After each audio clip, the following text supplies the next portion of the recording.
This is called the Lebanon Circle because of this 400-year-old cedar of Lebanon. I wanted to make the point to you that Highgate was meant to be and was very, very, very beautiful.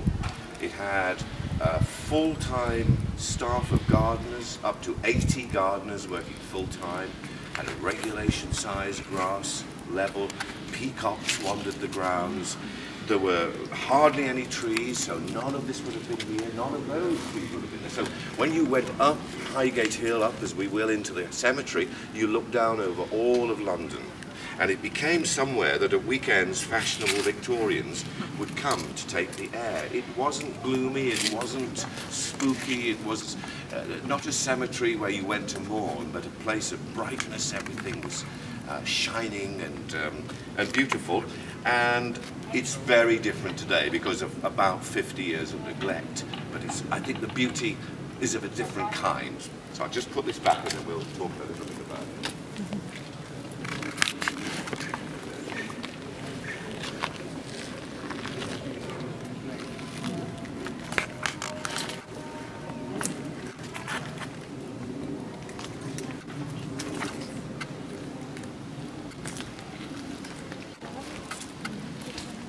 So why Highgate? Why a private cemetery? This was not only unusual, it was unique.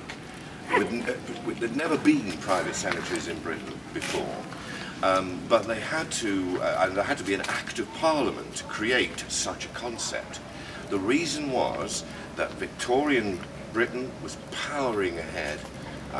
Britain was trying to rule the waves and spreading the tentacles of its empire, and London had doubled in size in about 10 years, become the most populous city in the world, and in the process of that had run out of grave space.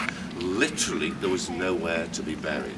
Now, if you were poor, this was particularly difficult and there were riots in the East End. People fought on the streets over the issue of that if their loved ones died, they kept them in the house. They cut up onions, put the onions all over the body to take away the smell.